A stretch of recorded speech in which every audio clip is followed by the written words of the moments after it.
Trump කියන්නේ කවුද? කොහෙන්ද මෙයා ආවේ මේ ඇමරිකානු දේශපාලන ක්‍රියාවලියට? ඇමරිකානු ණයබර මේනකොට ඩොලර් ට්‍රිලියන 38කට විතර ආසන්න වෙනවා. ඩොලර් ට්‍රිලියන 38ක්. ඒක අතිවිශාල ණයබරක්. මුළු ලෝකෙම ආර්ථිකයට බලපාන, මුළු ලෝකෙම විරැකියාව රස්සාදී බලපාන, දෛනික ජීවිතයට බලපාන, ජාත්‍යන්තර සම්බන්ධතාවලට බලපාන යම්කිසි විදිහකට ලෝක ක්‍රමය කියන්නේ ලෝක අර්බුදයක් බවට දැන් මේක මූලික සාධකයක් බවට පත්වෙමින් සහ තව තවටත් තීව්‍ර වෙමින් පවතින වෙලාවක තමයි අපි ජීවත් වෙන්නේ. කියන්නේ ලෝක යුද වියදම කරන මිලිටරි බලය ගත්තොත් ඒක ඩොලර් ට්‍රිලියන 2.0 ගාණක් විතර වෙනවා. අතිවිශාල යුද වියදමක්. ඒතකොට දැන් මේ යන මේ දවස් මේ සති දෙකේ යුද්ධෙට දැන් ඩොලර් බිලියන මං හිතන්නේ 25කට ආසන්න ගාණක් වියදම් කරලා තියෙනවා ඇත්ත වශයෙන්ම. මුල් සතියේම බිලියන 11.0 ගාණක් මේ වියදම් වෙලා තියෙන ඇමරිකාවට සියලුම පහන් කණු නිවිලා ගිහිල්ලා. දැන් යන්න කොහෙද ගෙනියන්නේ? අපේ රටේ නායකයින් කොහෙටද මේ ජනතාව ගෙනියන්නේ? රට කොහෙටද ගෙනියන්නේ? ආර්ථිකය කොහෙටද ගෙනියන්නේ? අරමුණක් නැහැ. අධ්‍යාපනය කොහොමද සකස් වෙන්න ඕන? සංස්කෘතිය කොහොමද සකස් වෙන්න ඕන? ඒක අරමුණක් නැහැ. එකිනෙකට නොගැලපෙන අර යම කියන්නේ අර මර්ච් වෙච්ච එකිනෙකට නිකන් අර මොසයික් වෙච්ච එකිනෙකට නිකන් සංකල්ප වෙච්ච නිකන් සැලඩ් එකක් වෙච්ච අදහස් ගොන්නක් තමයි තියෙන්නේ. ඒවා තමයි ක්‍රියාත්මක කරන්නේ හැම රටකම. ඒවා ක්‍රියාත්මක කරන අර්බුදේ තවත් උස්සන්න වෙනවා. තෙල් බැරලය ඩොලර් 150 දක්වා වර්ධනය වෙන්න පුළුවන්. 150 නෙමෙයි දැන් ඉරානය කියන සමහර 200 දක්වා ඇමරිකාව මේක දිගට ප්‍රහාර උස්සන්න කරොත් ඒක 200 දක්වා වර්ධනය වෙන්නත් ඉඩ තියෙනවා. ඒතර අපේ වගේ ආණ්ඩු තවදුරටත් පවත්වාගෙන යන්න පුළුවන්ද කියන ප්‍රශ්නයක් ඉදිරියට එන්න පුළුවන්. මේකට මේ අභියෝගයට මුහුණ දෙන්න. මොකද මේකත් එක්ක ලෝකයේ ආණ්ඩු මොකක් වෙනස් වෙන්න ඉඩ තියෙනවා. ඒ ජන මතය වෙනස් වෙන්න තියෙනවා. මේකේ ප්‍රධාන අරමුණ ඉරානය නෙමෙයි. ඇමරිකා එක්සත් ජනපදයේ හා ඊශ්‍රායලය ඒකාබද්ධව කරන මේ මෙහෙයුමේ අවසාන අරමුණ ඉරානය නෙමෙයි. මේකේ අවසාන අරමුණ තමයි චීනය අස්ථාවර කිරීම. චීන ආර්ථිකය දුර්වල කිරීම සහ ඉන්දියානු ආර්ථිකය දුර්වල කිරීම ඊළඟට ප්‍රධාන හතුර කවුද කියන එක. ප්‍රධාන හතුර කවුද? ඒ ප්‍රධාන හතුර මුසල්මානුවද? එහෙම නැත්නම් හින්දුවද? එහෙම නැත්නම් බෞද්ධයද? එහෙම නැත්නම් ක්‍රිස්තියානියද? ඔය කවුරුත් නෙමෙයි. අපි අද සූදානම් තවත් පොඩ්කාස්ට් වැඩසටහනක් ඔබ වෙත රැගෙන එන්නට විශේෂයෙන්ම මීඩියා පස් තුලින් අද කාලීන මාතෘකාවක් අපි කතා කරන්න සූදානම් වෙන්නේ. මේ මාතෘකාවට අපි මේ දිනවල මේ පිළිබඳව කතා කරන්න සුදුසුම පුජ්‍යලෙක් තමයි අපේ මැදිරියට කැඳවාගෙන තිබෙන්නේ. ඔහු මහාචාර්ය ටියුඩර් වීරසිංහ මහතා. මුලින්ම ඔබතුමන්ව පිළිගන්නවා අයිබෝන් කියලා. අයිබෝන් පුෂ්ප කුමාර්. මගේ ගුරුවරයෙක් මීට පෙර කිහිප වතාවක් මම ඔබතුමන් සමග වැඩසටහන් කරලා තිබෙනවා. ඒ නිසා මේ වැඩසටහන පුරා මම ඔබට සර් කියලා අමතන්න අවසර පතනවා. ඒ ගමන්ම මම ඔබෙන් පළවෙනියට මහන්නේ දැන් මේ වෙලාවේ ලෝක අර්බුදයක් තිබෙනවා. ඉරානය, ඇමරිකාව, ඊශ්‍රායලය අතර තියෙන අර්බුදය. හැබැයි ඒක ලෝකයේ අනිත් සියලුම රටවල් වලට බලපානවා. විශේෂයෙන්ම අපිටත් මේ අද මේ දිනවලම අපි දකිනවා අපේ රටේ විවිධ තෙල් පෝලිම් හැදිලා තියෙනවා සහ ආර්ථිකය ගැන කතා වෙනවා. මම මුලින්ම කැමතියි සර් ඔබෙන් දැනගන්න මේ යුදමය වාතාවරණය මේක මේ අහඹු සිදුවීමක්ද නැත්නම් මේක කාලයක ඉඳලා තිබිච්ච දෙයක් එකපාර මතුනාද නැත්නම් මොකක්ද මේ සිද්ධිය? ඒත් වශයෙන්ම පුෂ්ප කුමාර ඉතාමත්ම කාලීන හා ඒ වගේම බොහොම වැදගත් ප්‍රශ්නයක් ඔබ මතු කරන්නේ. එකක් මම හිතන්නේ මේ දැන් මේ උද්ගත වෙලා තියෙන මේ පහුගිය 28 වෙනිදා ඉඳන් තමයි ලෝක මාධ්‍යයේ බහුල විදිහට මේක කතා කරන්න පටන් ගත්තේ. ඒ ප්‍රශ්නය මේ ශනිකව මේ පහුගිය 28 වෙනිදා ඉඳන් ඇතිවෙච්ච ප්‍රශ්නයක් නෙවෙයි ඇත්තටම. මේකට දීර්ඝ ඉතිහාසයක් තියෙනවා. පැති කීපයකින් ඇත්ත වශයෙන්ම මේක අපි සලකා බලන්න පුළුවන්. එකක් ගත්තොත් මම හිතනවා මේකේ මේ බහු දේශපාලනික දෘෂ්ටි කෝණයෙන් බැලුවොත් මේ ප්‍රශ්නය මතුවෙන්නට එක හේතුවක් වෙලා තියෙන්නේ මේක ඇවිල්ලා මේ සමස්ත මේ පහුගිය කාලේ මතුවෙච්ච ප්‍රශ්න එහෙම නැත්නම් සිද්ධි ගැටුම් කීපයක් තියෙනවා. ඒකේ තව එක ජවනිකාවක් තමයි මේ තියෙන්නේ ඇත්ත වශයෙන්ම. ඔව් එකක් විතරයි. ඒකින්ද මේක අවසාන එකක් නෙමෙයි මේක ඒ වගේම පළවෙනි එකක් නෙමෙයි පැහැදිලිවම ඇත්තටම.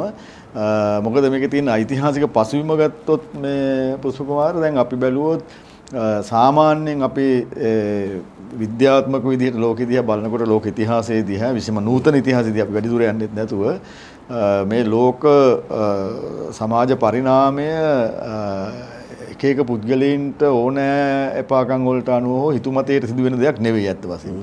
මේක යම්කිසි නියමානුකූලතාවයකට අනුව යම්කිසි අපි කියන්නේ පැටර්න් එකකට රටාවකට අනුව සිදුවෙන ක්‍රියාවලියක් ඇත්තටම ඇජෙන්ඩා එකකට ඔව් ඇජෙන්ඩා එකකුත් ඒක තුල ක්‍රියාත්මක වෙන්න පුළුවන් ඇත්ත වශයෙන් ඒක උඟක් දුරට ඒ රටාවත් එක්ක උඟක් දුරට යන එකක්. ඒ රටාව හඳුනාගත්තොත් අපි දැන් අපි හිතුවොත් දැන් සෑම අවුරුදු 100කට වරම්ම ලෝකේ තියෙන ආර්ථික ක්‍රමය වෙනස් වෙනවා. සෑම අවුරුදු 100කට වරම්. ඒ වගේම සෑම අවුරුදු 50කට වරම්ම ලෝකයේ තියෙන තාක්ෂණික ව්‍යුහය තාක්ෂණික මොඩලය වෙනස් වෙනවා.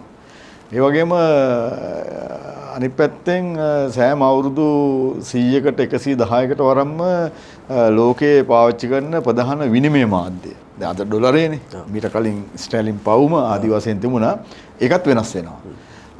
එතකොට මේ ක්‍රියාවලියෙන් තුනම සිදුවෙන ඓතිහාසික මොහොතක තමයි මේ මනුස්ස වර්ගය මේ වෙලාවේ ජීවත් වෙන්නේ. ඒක පළවෙනි කාරණය.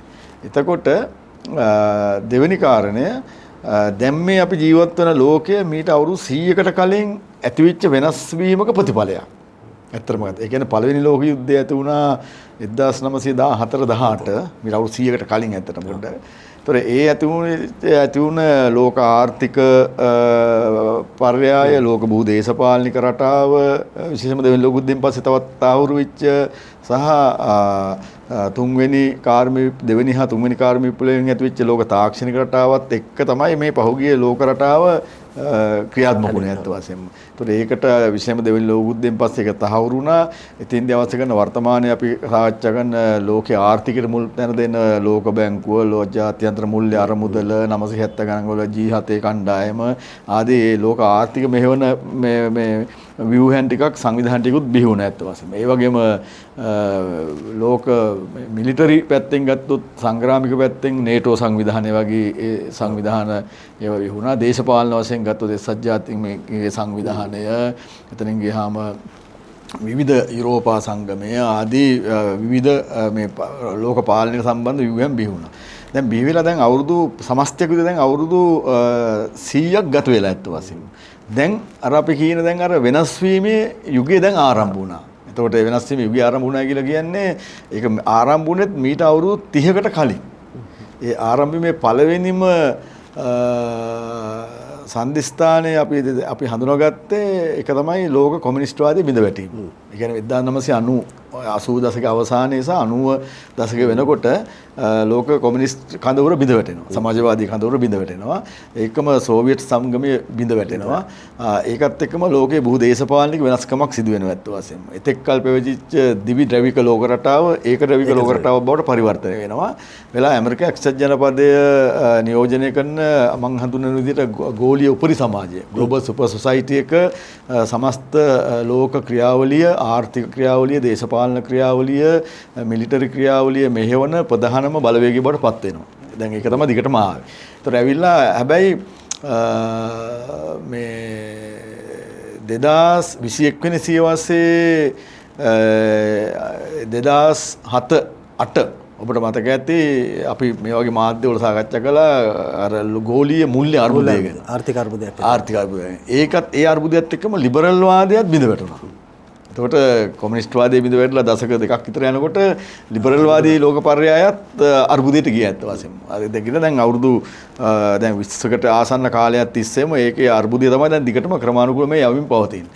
එහෙනම් දැන් පැහැදිලිව අපිට පේනවා මේ සියලුම ක්‍රියාකාරන් වල ප්‍රතිඵලයක් විදිහට පහුගිය අවුරුදු 100 තුල ආධිපත්‍ය දරපු ලෝක ආර්ථික දේශපාලන තාක්ෂණික සහ ජාත්‍යන්තර සම්බන්ධතා රටාව මේ වෙනකොට අර්බුදයට ගිහිල්ලා ඒක බිඳ වැටෙමින් පවතින සංක්‍රාන්තික අවධියක අපි ජීවත් වෙන්නේ.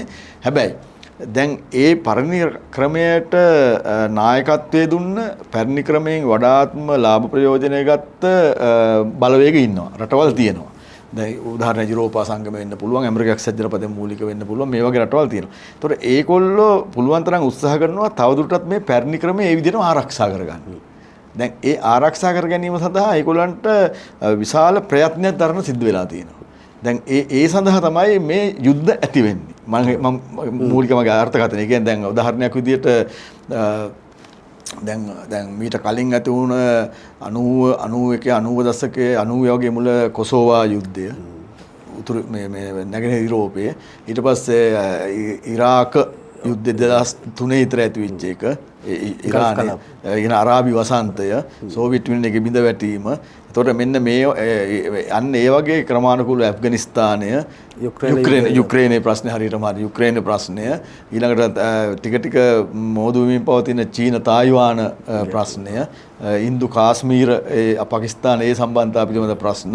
ඒ කියන්නේ ලෝකේ හැමතැනම මෙන්න මේ වගේ ගැටුම්කාරී තත්ත්වයන් දැන් උත්සන්න වෙමින් වර්ධනය වෙමින් පවතිනවා ඇත්ත වශයෙන්ම. එතකොට ඒක පැහැදිලිව දැන් පේන දෙයක්. එතකොට මේවා යම්කිසි විදිහකින් අර ඔබ සඳහන් කළා වගේ නිකන් ඕපපාතිකව අහම්බෙන් ෂණිකව ඇති වෙනව නෙවෙයි. මේවා ඒකීය ගෝලීය දාමයක එක් ජවනිකා මේ දිගහැරෙන්නේ ඇත්තටම. එතකොට දැන් මේ වෙලාවේ අපිට මේ දිගහැරෙන මේ මැදපෙරදිග කලාපයේ කේන්ද්‍රගත මේ යුදමය තත්වය මම හිතනවා ඒකත් මේ බොහෝ දේශපාලනික ගෝලීය වෙනස් වීම තවදුරටත් ඒ වෙනස් වීමට එරෙහිව ඒ වෙනස් වීම සිදු නොවන තැනට පත් කිරීම සඳහා ඊට පෙර තිබිච්ච අවුරුදු 100 ආධිපත්‍ය දරපු බලවේග විසින් දරන ප්‍රයත්නයක් මේක. මේක හරියට තේරුම් ගන්න පුළුවන් මෙවැනිම ප්‍රයත්නයක් දරුවා මීට අවුරුදු 100කට කලින්. ඒ කවුද? බ්‍රිතාන්‍ය. බ්‍රිතාන්‍ය තමයි 1900 වසරේ ලෝකාධිපත්‍ය පවත්වාගෙන ගියේ ඇත්ත වශයෙන්ම. අපි කිව්වේ හිරු නොබසින අධිරාජ්‍ය කියලා. යටත් විජිතවාදය. යටත් විජිතවාදය. ඒ කියන්නේ ලෝක භූමියේ 80%ක් ඒගොල්ලෝ පාලනය කළා මේ යටත් විජිතවාදය. භූමියෙන් ලෝක භූමිය, සමස්ත ලෝක භූමිය. ලෝක ජනගහනයේ 80%ක් ඒගොල්ලෝ පාලනය කළා සමස්ත යටත් විජිතවාදී බ්‍රිතාන්‍ය, ප්‍රංශය ආදී ඒ රටවල්. එතකොට ඒක බිඳ වැටෙන්න පටන් ගත්ත පළවෙනි ලෝක යුද්ධයෙන්. 1914-18 පළවෙනි ලෝක යුද්ධය පළවෙනි සංඥාව නිකුත් කළා. ඒකෙන් මුළු බ්‍රිතාන්‍ය අධිරාජ්‍යම කම්පණයටපත් වුණා. බිඳ වැටුන්නේ නැහැ. හැබැයි පළවෙනි ලෝක යුද්ධයෙන් බිඳ වැටුණා ඔටෝමන් අධිරාජ්‍ය, රුසියානු අධිරාජ්‍ය, ඕස්ට්‍රෝ හංගේරියානු අධිරාජ්‍ය. එහෙම අධිරාජ්‍යයන් කීපයක් බිඳ වැටුණා. බිඳ වැටලා ඒවා බ්‍රිතාන්‍ය අධිරාජ්‍යයට ආදී අධිරාජ්‍යයන්ට ඒවා එකතු වෙන්න පටන් ගත්තා. ඒතකොට ඒක බිඳ වැටුණා. ඒතර ඒකේ ප්‍රතිඵලයක් විදිහට පළවෙනි ලෝක යුද්ධයේ ප්‍රතිඵලයක් විදිහට ඇත්ත වශයෙන්ම සෝවියට් සමාජවාදී විප්ලවයක් සිදු වුණා. එහෙම තමයි බොහෝ දේශපාලනික පින්තූරේ වෙනස් වුණේ ඇත්ත වශයෙන්ම. ඒතකොට බ්‍රිතාන්‍ය ඇයි මේ යුද්ධ දෙක ඇති කරන්න උත්සාහ කළේ? මීට අවුරුදු 100කට කලින් පළවෙනි ලෝක යුද්ධය ඇති කිරීමයි දෙවෙනි ලෝක යුද්ධය ඇති කිරීම ඇස්කලේ ඒගොල්ලන්ට තේරුණා දැනෙන්න පටන් ගත්තා දැන්ට ඒගොල්ලෝ දරාගෙන ඉන්න ආධිපත්‍ය ක්‍රමානුකූලව ඇමරිකාවට යන ගමන් කරමින් ඉන්නවා බව. ඒක වළක්වා ගැනීම සඳහා ඒගොල්ලෝ මේ යුද්ධ දෙක නිර්මාණය කළා. පළවෙනි ලෝක යුද්ධයෙන් ඒක කම්පණයටපත් වුණා. දෙවෙනි ලෝක යුද්ධයෙන් මොකද වුනේ? මුළු බ්‍රිතාන්‍ය අධිරාජ්‍යම බිඳ වැටලා ඇමරිකාවේ ආධිපත්‍යයට ආවා. ඒ අවුරුදු 100 තමයි මේ දැන් ගත වෙන්නේ. දැන් මේ අවුරුදු 100 තමයි දැන් ඔන්න ඒ අවුරුදු 100ක් දැන් ඉවරයි. ඇමරිකානු යුගයක් දැන් අවසానයි. දැන් ඒගොල්ලොත් අර බ්‍රිතාන්‍ය කරපු දෙයම කරන ලෝක යුද්ධ අවසමින් ගැටුම් අවසමින් තවදුරටත් පරණ අර පර්යාය පරණ ආර්ථික බලවේග ආර්ථික සම්බන්ධතා වෙළඳ සම්බන්ධතා ඒක පවත්වාගෙන යන උත්සාහ කරන උත්සාහයක්. ඒ අනුව තමයි මම හිතන්නේ මම මේක අපි එක පැත්තකින් අර පුළුල් බොහෝ දේශපාලනික සහ බොහෝ ආර්ථික මේ සන්දර්භයක් තුළ මේ දැන් මේ මැදපෙරදිග කලාපයේ සිදුවෙන සිද්ධිය මම ස්ථානගත කරන්නේ. ඔව් ඊටම වටිනා වැදගත් පැහැදිලි කිරීමක් විශේෂයෙන්ම ඉතිහාසය නැවත සිදුවෙන් පවතින අපි දන්නවා ඉතිහාසය හැමදාම නැවත නැවතත් අපි අත්දකිනවා විඳිනවා. ඒකත් එක්ක කොහොමද දෙවන ලෝක යුද්ධය සහ පළවෙනි ලෝක යුද්ධය සම්බන්ධ කරගනිමින් වර්තමානයට ගලපා ගන්න කියන එක. දැන් වර්තමාන ඇමරිකානු ජනාධිපතිවරයා ආරම්භයේදී ඔහු පත් වුණු ගමන්ම කිව්වා මම එන්නේ යුද්ධ කරන්න නෙමෙයි සාමය සඳහා කියලා. ඒත් එක්කම මේ ඔහු අපි දැක්ක ඔබ සඳහන් කළස මේ සංවිධාන වලින් ඉවත් වෙනවා. ඔව් එක්සත් ජාතීන්ගේ සංවිධාන වලින් වගේ දේවල් වලින් ඔහු අරමුදල් සැපීම නතර කරනවා. ඔහු එන්නේ ජාතික නායකයෙක් විදිහට. හැබැයි දැන් ඔහු ක්‍රියා කරන්නේ අර මුලින්ම කියපුවට වඩා වෙනස් ආකාරයකට. මුලින්ම කිව්වේ යුද්ධවලට නෙමෙයි මම එන්නේ කියලා. නමුත් දැන් ඔහු ප්‍රසිද්ධියේ යුද්ධ සඳහා සටන් නැදිලා තිබෙනවා. ඒ කියන්නේ ඇමරිකාව රැකගන්න ඔහු දරන ප්‍රයත්නය සහ ඉදිරියේදී ඔබේ දර්ශනයට අනුව කුමක් සිදු වෙයිද? දැන් බ්‍රිතාන්‍ය බිඳ වැටිලා ඇමරිකාව බලවත් වුණා වගේ ඉදිරියේදී කුමක් සිදු වෙයිද? දැන් අපි බැලුවොත් දැන් ඇමරිකා එක්සත් ජනපදයේ ඔබ කිව්ව හරියටම හරි ට්‍රම්ප් පළවෙනි තමන්ගේ ජනාධිපති ධූරයට පත්වීමත් දෙවෙනි වරට නැවත එකපාරක් පරාජයලා දෙවෙනි වරට පත්වීමත් සිදු වුණේ එයා බිහි වුණේ මේ සාමයේ ජනාධිපති විදිහට ආවේ. ඔව්. එයා කිව්වේ දැන්ට ලෝකේ පුරාම විවිධ යුද්ධ සිදු වෙනවා. සහ දැන්ට මේ ලෝකයේ තියෙන මේ ක්‍රමය ඇමරිකාවට බොහොම අවාසිදායක ක්‍රමයක්. ඇමරිකාව මීට වඩා ශක්තිමත් කරන්න ඕනේ. ඇමරිකා ෆස්ට් නේ ඒ වගේ ඒවා තමයි යගේ ජාතික තලයේ ප්‍රචාරක තලයේ ජාතික තලයේ ගෙනාපු දේවල් ඇත්තවද. ඒ නිසා නමුත් දැන් අපිට තේරුණා ඔහු එහෙම ඇවිල්ලා ප්‍රතිපත්තිය ගෙනිච්චා යම් කිසි විදිහකට රට අභ්‍යන්තර ගෙනාවා ටැක්ස් පොලිසි එක ගෙනාවා මේ අන්‍යෝන්‍ය බදු ප්‍රතිපත්තිය ගෙනාවා රටවල් වලට වීසා ප්‍රතිපත්ති ගෙනාවා සංක්‍රමණික ප්‍රතිපත්ති ගෙනාවා ඊළඟට ඊට කලින් ඔහු බලයට ආපු ගාම ඊට පෙර ජනාධිපතිවරු අත්සන් කරපු විවිධ ජාත්‍යන්තර හා බලපාන ගිවිසුම් 100 ගණනක් කැන්සල් අහෝසි කළා ඇත්ත වශයෙන්ම ඊළඟට ඔබ කිව්වා වගේ විවිධ ජාත්‍යන්තර සංවිධාන වල තිබෙන මුදල් ගෙවීම අනුග්‍රහ දැක්වීම හැබැයි ඉල්ලා අස්සුනා ඒ වගේ අති විශාල වෙනස් ඒ කියන්නේ හරියට කියනවා නිකන් ඒ දවස්වල දැනී ගියා දැන් අර 980 මැද භාගයේ සෝවියට් කොමියුනිස්ට් කඳවුරට ගොර්බචොව් ඇවිල්ලා කරපු වෙනස්කම් ටිකක් තිබුණානේ. ඔක්කොම වෙනස් කළා, පක්ෂ විසිරුව හැරියා, ප්‍රජාතන්ත්‍රවාදයේ ඇති කළා නිකම් අපි කියවර පිරිස්ත්‍රෝයික කියලා වැඩසටහනක් ගෙන ප්‍රතිව්‍යුහකරණයේ වැඩ පිළිවෙල.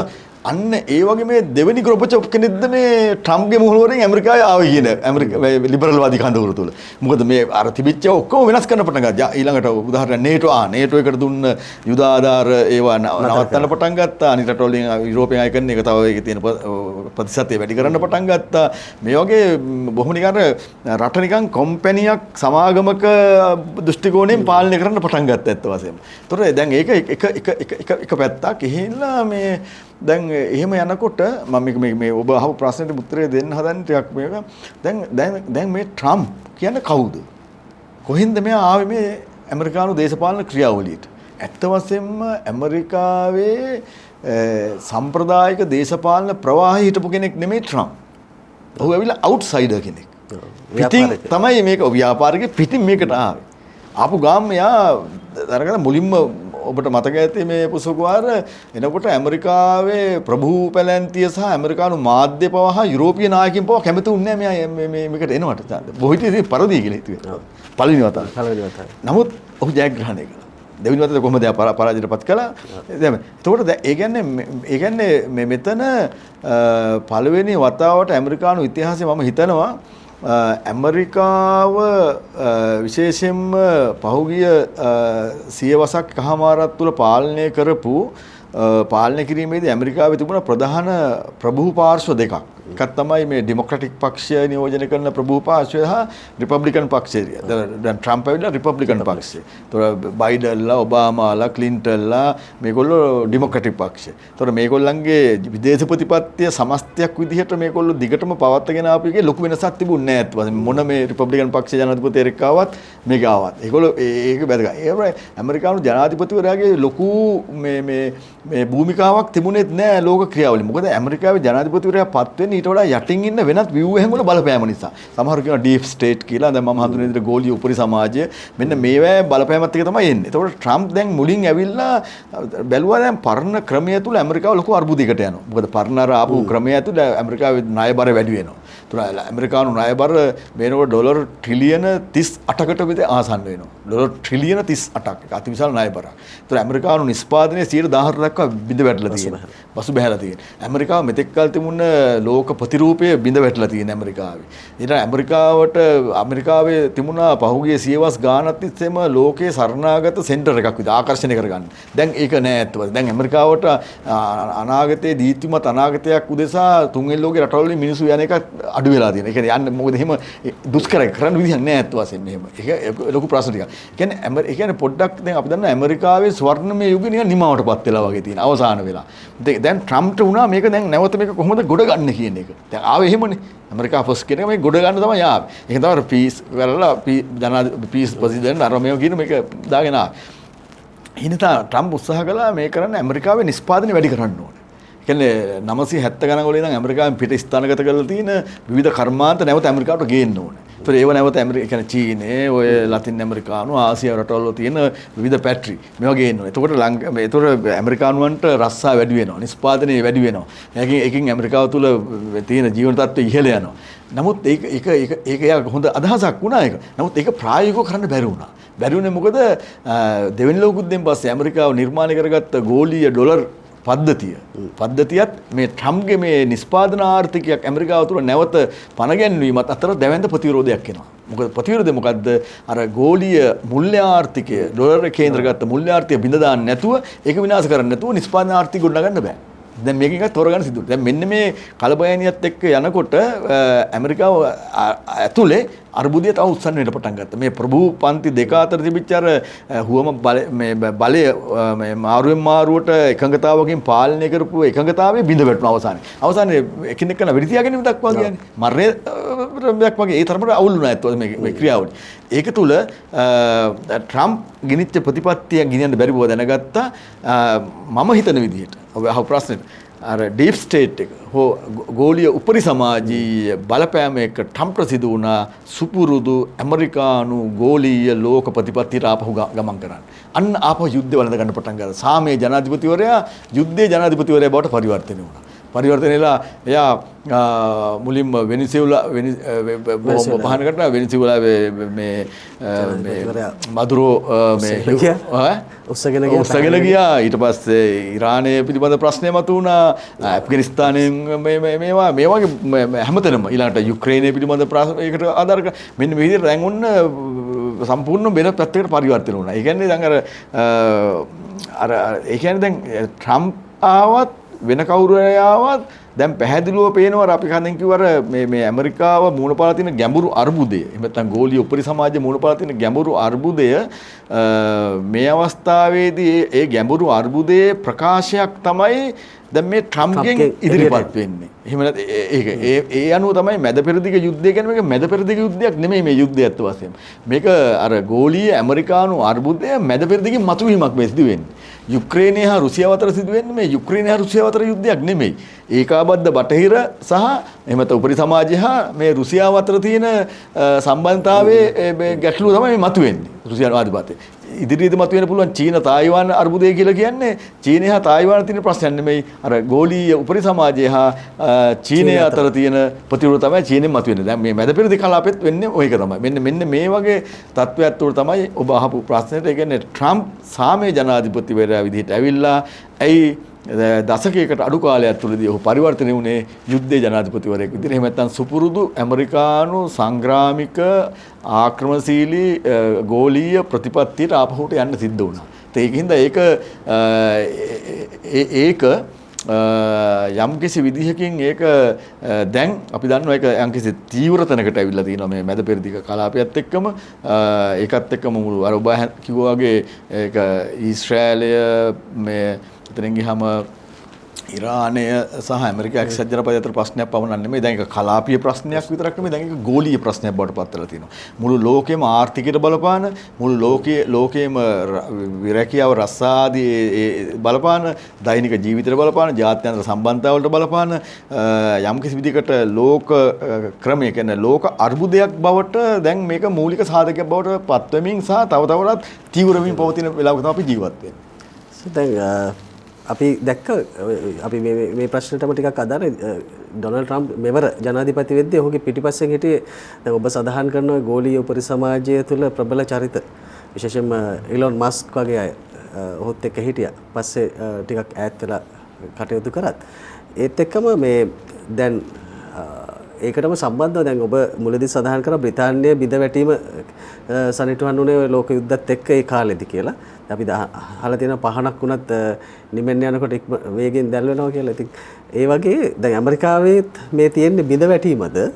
එහෙමනම් ඇමරිකාව බිඳ වැටීමකට ලක් වුණොත් මේන් පස්සේ මේ අර්බුද වලින් පස්සේ ඔබට හිතෙන්නේ ලෝකයේ බලය කොයි පැත්තට යයි කියලාද? පුෂ්පකුමාර මේ බොහොම සංකීර්ණ ප්‍රශ්නයක් පැත්තකින් දැන් අපි බැලුවොත් දැන් බිඳ වැටුනොත් ඇත්ත වශයෙන්ම ප්‍රශ්නයක් මතුවෙන බහන ප්‍රශ්නේ බොහොම ගැඹුරු හා බොහොම යථාර්ථවාදී කාලීන ප්‍රශ්නයක්. දැන් හොඳ හෝ නරක දැන් මේ අපි දෙවන ලෝක යුද්ධයෙන් පස්සේ මේ ජීවත් වන සහ 20 වෙනි සතවර්ෂයේ අවසානයේ 21 වෙනි සතවර්ෂයේදී සෝවියට් යුනියන් එක ලෝක කොමියුනිස්ට්වාදී බිඳ වැටීමෙන් පස්සේ නිර්මාණය වෙලා තියෙන ලෝකය යම්කිසි විදිහකට මේක නරක වෙන්න පුළුවන්. මේ විදිහට හරි පාලනය වීම මම හිතන්නේ ඒකට ලොකු විශාල භූමිකාවක් ඇමරිකා එක්සත් ජනපදයේ දායක වෙනවා. කියන්නේ ඇමරිකා එක්සත් ජනපදයේ ගොඩනගලා තියෙන ගෝලීය දුරාවලික පාලන අපි කියන vertical මේ පාලන මේ ව්‍යුහය මගින් තමයි අද මේ ලෝක සමස්ත ක්‍රියා අද ලෝකේ කෝටි 800ක් විතර මිනිස්සු ඉන්නවා. අති විශාල සමාගම් ප්‍රමාණයක් තියෙනවා. අති දැවැන්ත ක්‍රියාකාරකම් ප්‍රමාණයක් වෙනවා. ඒතකොට මේවා පාලනය කිරීමට ඔය දෙවනි ලෝක යුද්ධයෙන් පස්සේ ගොඩනැගිලා තියෙන ඇමරිකාව පදනම් කරගෙන එහෙම නැත්නම් ඇමරිකාවේ මූලිකත්වය නිර්මාණය තියෙන මම අර හඳුන්වන ගෝලීය උපරි සමාජය ග්ලෝබල් සුපර් සොසයිටි එක දැවැන්ත භූමිකාවක් ගෙන යනවා. ආර්ථික ශාස්ත්‍රයෙන් දේශපාලන සංස්කෘතික මාධ්‍ය මිලිටරි කියන්නේ සංග්‍රාමික මේ හැම පැත්තෙම හරිද? එතකොට ඒ දැන් පාලන ව්‍යුහයක් තියෙනවා. අර්බුද තියෙනවා ඒකේ. ගැටලු තියෙනවා ඒකේ. ප්‍රශ්න තියෙනවා. දැන් අපේ විශ්ලේෂණය අනුව තියෙන සාධක අනුව දැන් ඔවුන්ගේ යුගයේ අවසානය කියන එකයිද අපේ අදහස. ඒ කියන්නේ අපි මේ සාධක අනුව ඒ කියන්නේ නිකන් කියන එකන්නේ මේක ඒකනේ විවිධ ආර්ථික දේශපාලන අපි අර කතා කරමු සාධකත් එක්ක පැහැදිලි කරන්න. එතකොට ඒ යුගයේ අවසාන අර්බුදයට දැන් යනකොට අර ඔබ කිව්වා වගේ අර දැන් මේක නිකන් සක්‍රිය වෙලා තියෙන මේක දැන් මොකද වෙන්නේ කියන එක. එතකොට දැන් මේක තුල ඊළඟ ප්‍රශ්නේ තමයි මේ ලෝක ක්‍රියාවලිය මේ විදිහටවත් මේ ආකාරයටවත් පවත්වාගෙන යාමට ඇමරිකාව ප්‍රමුඛ ගෝලීය උපරිගෝලීය සමාජයෙන් බැහැරව වෙනස්ව වෙනත් බලවේගයක් මේ වෙනකොට කොහේ හරි පෘථිවියේ තියෙනවද කියන එක. මේ ලෝක දේශපාලන ක්‍රියාවලිය වල තියෙනවා. එහෙම නැත්නම් අර ඔබ කියන ප්‍රශ්නේ ඇති වෙනවා මුළු මනුස්ස මේකම යම් විශේෂයක නන්නත්තර වෙලා එහෙම නැත්නම් ඒක නිකන් පාලනයකින් තොර තත්වයකට පත් වෙන්න බැරි කමක් නැහැ ඒත් වශයෙන්. ඒක පැහැදිලිව ගත්තේ නැහැ. මොකද පහුගිය අවුරුදු 100 තුල ඇමරිකා එක්සත් ජනපදයේ ප්‍රමුඛ ගෝලීය උපරි සමාජය ඊට පෙර පැවිච්ච ගෝලීය උපරි පළවෙනි ගෝලීය උපරි සමාජය තමයි සෝවියට් යුනියන් එක නිර්මාණය කරපු ගෝලීය උපරි සමාජය. ඒක බිඳ දමලා ඒ කියන්නේ 27 වර්ෂය මැද භාග වෙනකොට මේ අවසාන කොට එක බිඳ දැමලා මේගොල්ලෝ සමස්ත පෘථිවි බලය අල්ලගත්තා. බලය අත්පත් කරගත්තා. එතකොට ඒ හින්දා මේගොල්ලන්ට දැවැන්ත මිලිටරි බලයක් තියෙනවා. නේටෝ එකේ කියන්නේ ලෝක යුද වියදම කරන මිලිටරි බලය ගත්තොත් ඒක ඩොලර් ට්‍රිලියන 2.0 ගාණක් විතර වෙනවා. අති විශාල යුද වියදමක්. එතකොට දැන් මේ යන මේ දවස් මේ සති දෙකේ යුද්ධෙට දැන් ඩොලර් බිලියන මං හිතන්නේ 25කට ආසන්න ගාණක් වියදම් කරලා තියෙනවා ඇත්ත වශයෙන්ම.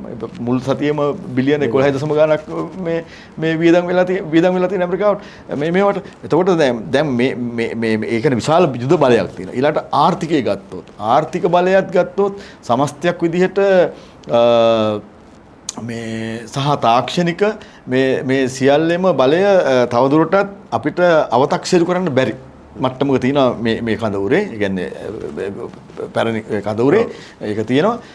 ඊළඟට එකක් තමයි sannivedana හා දෘෂ්ටිවාදී බලය. කියන්නේ නව ලිබරල් වාදී අදහස් මිනිස්සු ඒවා විශ්වාස කිරීම ඒවා තුල කරලා තියෙන ඒ ශික්ෂණය. ඊළඟට ලෝකේ පුරාම ඇමරිකා එක්සත් ජනපදයේ පහුගිය වසර දශක කීපය තුල ශික්ෂණය කරපු විවිධ ජාතික රාජ්‍යයන් පාලනය කරන රාජ්‍ය තන්ත්‍රවාදීන් සහ රාජ්‍ය නිලධාරීන් ඒ තියෙන තීරණ ගන්න අය පුහුණු කරලා ඉන්නවා. ඒතකොට ඒ අයගේ විශේෂ මේකක් තියෙනවා. මේ සියල්ල.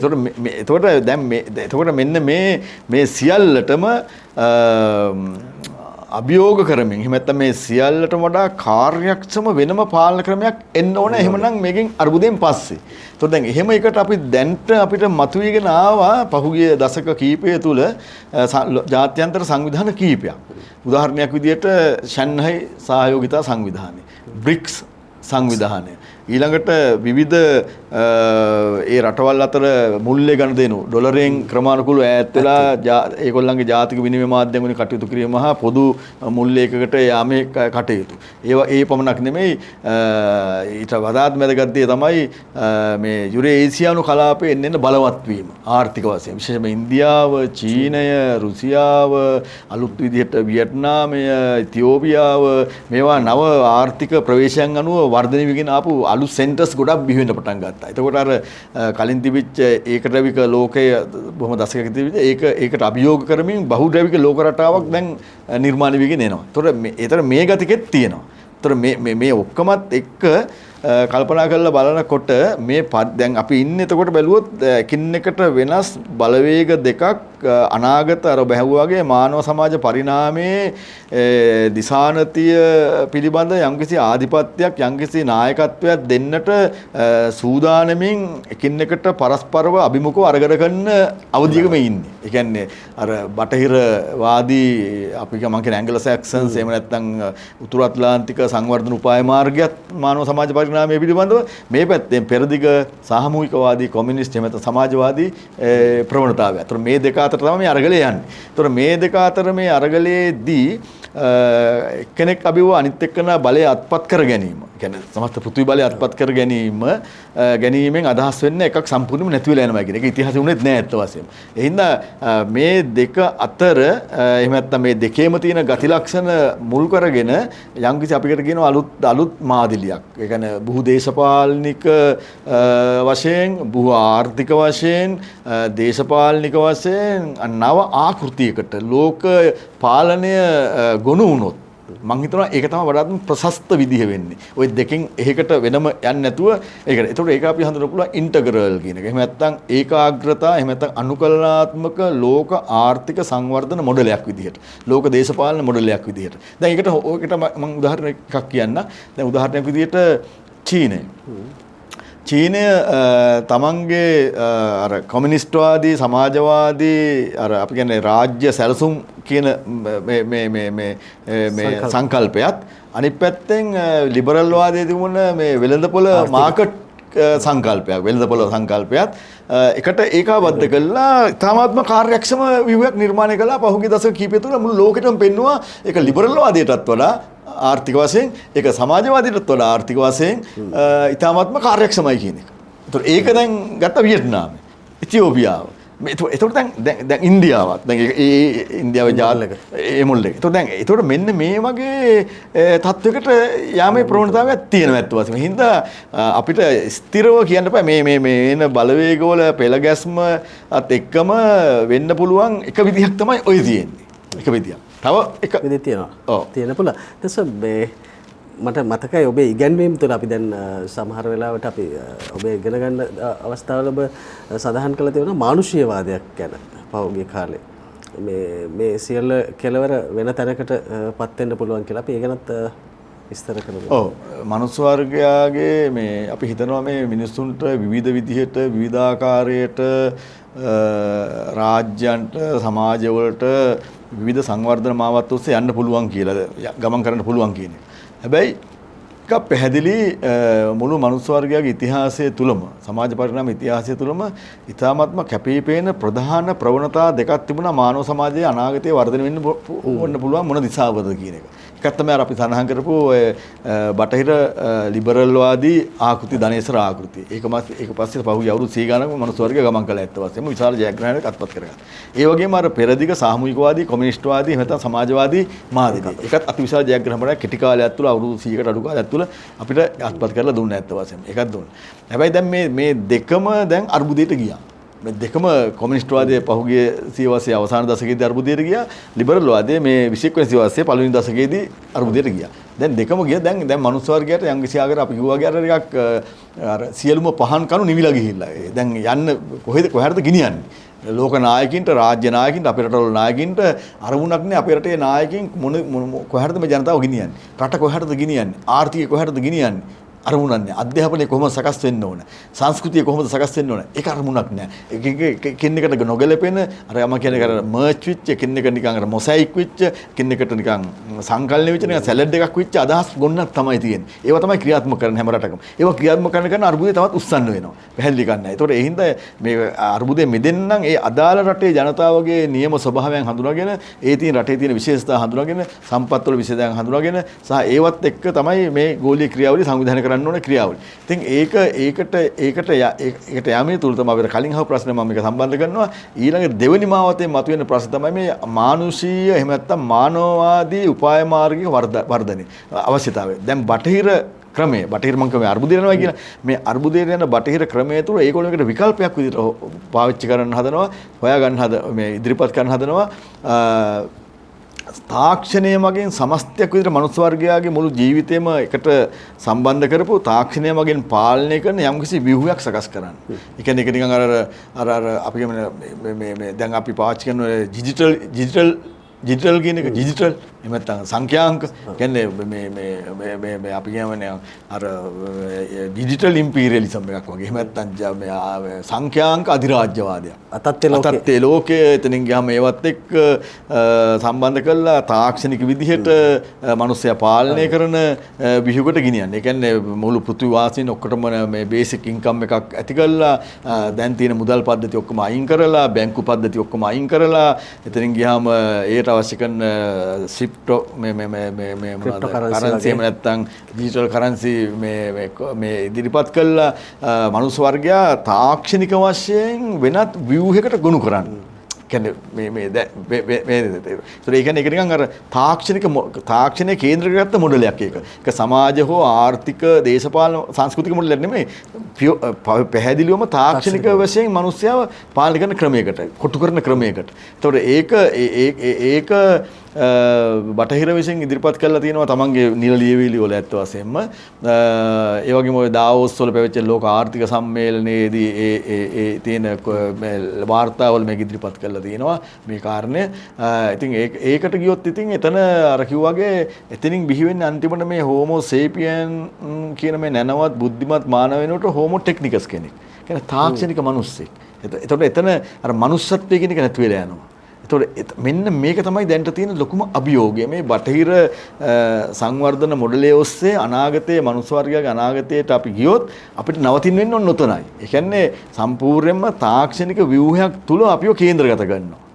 ඒකිනුත් මේ එතකොට එතන අර මනුස්සත්වයට තියෙන ඉඩකඩ සම්පූර්ණයෙන්ම නැති වෙලා යනවා ඇත්ත වශයෙන්ම. එතකොට ඒක නිසා දැන් අපිට අවශ්‍ය වෙනවා දැන් මතුවලා තියෙනවා ලොකු අවශ්‍යතාවයක්. එහෙම නැත්නම් ඌමනාවක්. අපේ රටවල වලින් ලෝක සමස්තයක් විදියට මානව සමාජ පරිණාමයේ මේ මනුස්සත්වය ආරක්ෂා කරගන්න පුළුවන් සමාජ ආර්ථික ක්‍රමයක් සංවිධානය කරගන්න. ඒ කතිකාවක් ගේන්න අවශ්‍ය වෙලා තියෙනවා ඇත්ත වශයෙන්ම. ඒ කියන්නේ මේ හෝමෝ සේපියන් හෝමෝ ටෙක්නිකස් කෙනෙක් බවට පරිවර්තන වීම වැළැක්වීමට.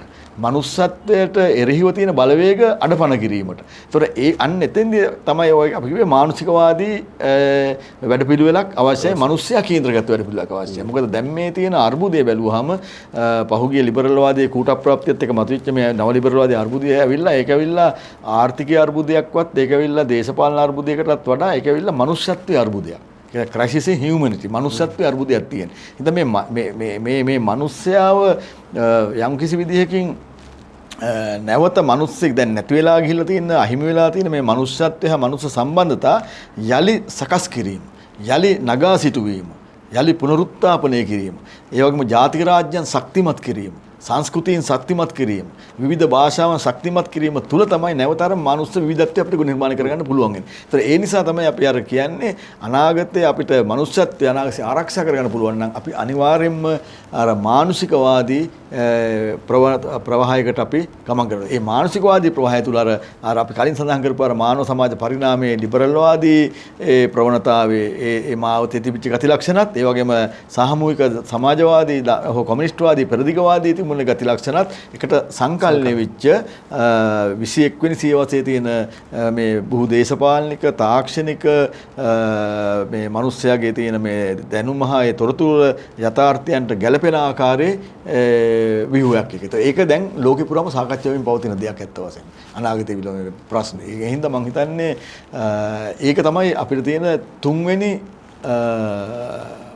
මාවත අනාගත අවිභව ප්‍රශ්නට අනාගත මනුස්ස වර්ගයාගේ පැවැත්ම තහවුරු පාලන තන්ත්‍රයක් විදිහට දැන් අපි මේ ගොඩක් දේවල් ගැන එහෙම කතා කරද්දී අපිට තේරෙ ගිය දෙයක් තමයි මේ අපේ ලෝකයේ පාලනය කොහොමද ගෙලිහේ යන්නේ සහ ලෝකයේ විවිධ රටවල් තමන්ගේ ජාතිකත්වය තුළින් කොහොමද ඔවුන් විසඳුම් හොයාගෙන තියෙන්නේ කියන එක. මේ අර්බුද මැද්දේ ගමන් කරනකොට අපේ රට කියන්නේ තාමත්ම කේන්ද්‍රස්ථානයක් මේ අර්බුද වලට ලක් වෙන. විශේෂයෙන්ම අපි දූපත් රාජ්‍යයක් අපි ගොඩක් දේවල් පිටින් ගන්නවා මේ කාලය තුළ සහ මේ අපේ පැවැත්ම උදෙසා.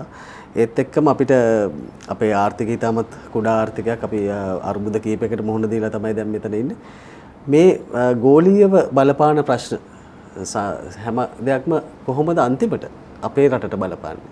වර්තමාන මේ බොහොම ඈත මේ අරාබි මේ ඇමරිකානු ඊශ්‍රායල ඒකාබද්ධව මේ ඉරානය ආක්‍රමණය කිරීමත් එක්කම මේ මැද පෙරදිග කලාපයේ ඇති වෙලා තියෙන තත්ත්වය දැන් ආසියාවට බලපාන ආකාරය බැලුවොත් දැන් ඒක විශාල ප්‍රශ්නයක් ආසියාවට අපිට බලපාන ආකාරය.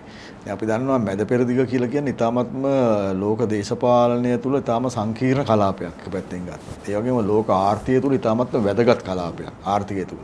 ඒ වගේම ලෝක ශිෂ්ටාචාර ආගමික සભ્યත්වය තුල ඊටාත්ම වැදගත් කලාපයක් මේක. දීර්ඝ ඉතිහාසයක් තියෙන මේක කලාපයක් මේ පැත්තෙන්.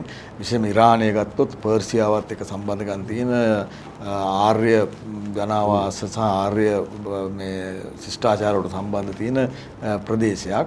ඒ වගේම මේ ප්‍රදේශය තුල ඇත්ත වශයෙන්ම විවිධ ජන වර්ග අනාදිමත් කාලයක් තිස්සේ එකිනෙකට ජීවත් වෙනවා. යුදෙව්වෝ, අරාබිවරු ආදී ඊට පස්ව ඉස්ලාම්, මුස්ලිම් වරුන්, ක්‍රිස්තියානි වරු. දැන් මේ කලාපය අපි කතා කරන කලාපය ගත්තොත් ලෝක ජනගහනයෙන් මේ මිලියන 450ක් ජීවත් වෙනවා මේ පැත්තේ. මිලියන 450ක්. මේ 450 මිලියන 360ක් ඉන්නේ ඇත්ත වශයෙන්ම මුස්ලිම් වැසියෝ. මිලියන 60ක් ඉන්නේ කිතුණු ඇසුර මිලියන 10ක් ඉන්නවා යුදෙව්වෝ ඊශ්‍රායලයේ. ඒතර මේ බලවේග.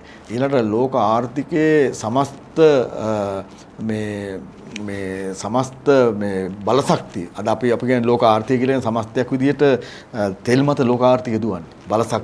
බලශක්තිය මත තෙල් ගෑස් මත. ඒතකොට ඒකෙන් 65ක් තියෙන මේ කලාපේ. 65ක්.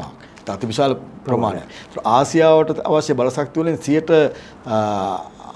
89ක් 80කට වගේ ආසන්න ඒ පරාසයක් අපිට ලැබෙන්නේ මේ මැද පෙරදිග කලාපයෙන් ඇතුළත. විශේෂයෙන්ම චීනයට අතිවිශාල ප්‍රමාණයක්. ඉන්දියාවට ඊට අඩු ප්‍රමාණයක්. කියන්නේ මුළු දැන් නැගීගෙන ප්‍රධාන ආර්ථිකයන් දෙකක් චීනය හා මේ ඉන්දියාව කියලා කියන්නේ. ඒතකොට දැන් හෝමෝ සමුද්‍ර සංධිය වැසීම, රතු මුහුදේ අවහිර කිරීම මේකත් එක්කම විශාල අර්බුදයක් මතු කරලා තියෙනවා බලශක්ති අර්බුදයක්. ඒ අර්බුදේ ලෝක අර්බුදයක් බවට පරිවර්තනය වෙමින් පවතිනවා දැන් මේනකොට. මේනකොට දැන් අපිට දැනෙනවා මේ අර්බුදේ අපේ හැම පුරවැසියෙකුටම මේක දැනෙන්න පටන් ගන්න තියෙනවා. හැම ගෑස්, තෙල් ආදී මේ ප්‍රශ්න එක. ඒකට ගෑස් වලට තෙල් විතරක් නෙමෙයි ඒක.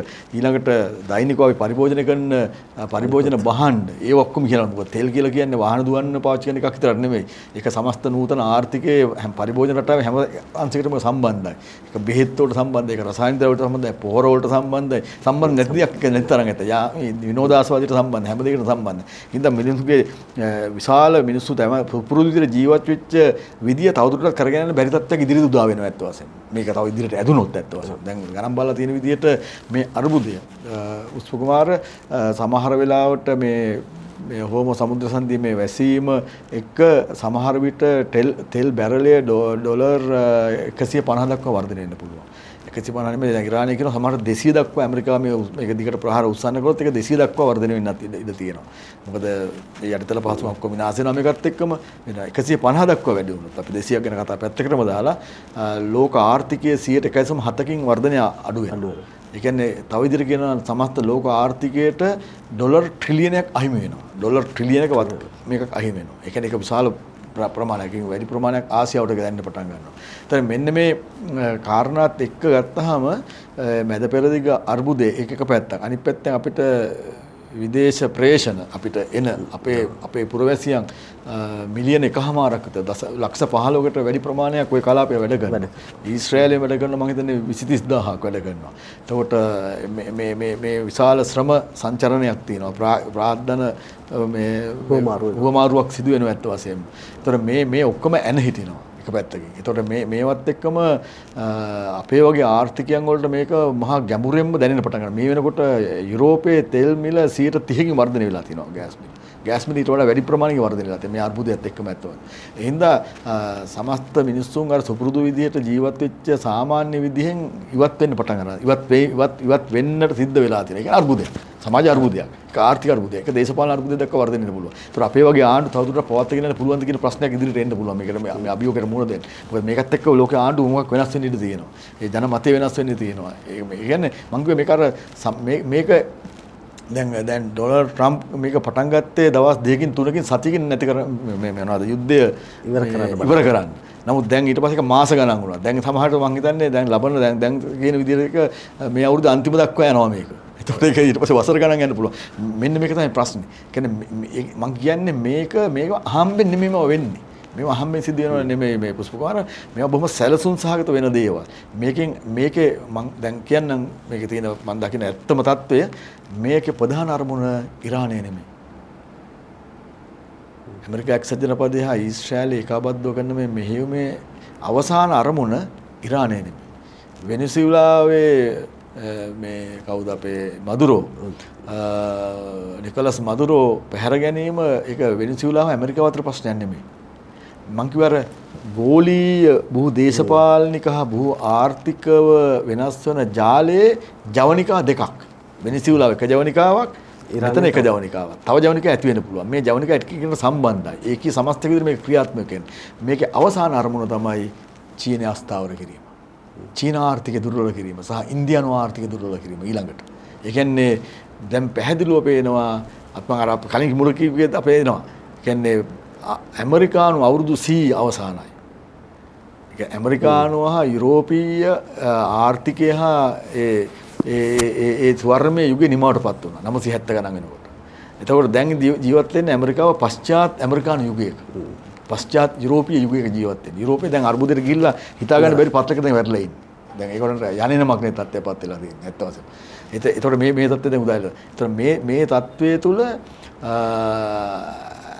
ඇමරිකා එක්සත් ජනපදයේ මූලික අරමුණ තමයි නැගීගෙන එන මං කිව්වර 21 වෙනි සියවසේ නව ලෝක පර්යායේ ප්‍රධානම භූමිකාවක් රඟ දක්වන යුරේසියානු කලාපයේ ප්‍රධාන රටවල් කිහිපයක් තියෙනවා. කලාප කිහිපයක්. රුසියානු කලාපය, චීන කලාපය, ඉන්දියාව ආදී මේ කලාප අප්‍රිකාව ඇතුළු. ඒතර මේ කලාප අස්ථාවර කිරීම. මේවා දැන් චීනට යන බලශක්ති නැති කිරීම. දැන් යුනිසිලා ආක්‍රමණයට ඒ බලශක්තිය නැති වුණා. තෙල්ලාව. දැන් මේකත් එක්කම යන බලශක්තිය යනවා. එතකොට සමස්ත බලශක්තියගේ මම හිතන්නේ තුනෙන් දෙකක්ම අවසන් වෙනවා. ඒතකොට චීන ආර්ථික කොහොමද පවත්වන්නේ? මේ ප්‍රශ්නේ යුක්‍රේන රුසියානු ප්‍රශ්නයත් එක්ක ජර්මනියට උදා වුණා. ජර්මනියේ කර්මාන්ත ඔක්කොම බින්දෙන රුසියානු තෙල් හා ගෑස් බින්ද වැටීමත් එක්කම. මුළු යුරෝපෙම දැන් අඳුරු යුගයක ඉන්නේ අත් වශයෙන්ම.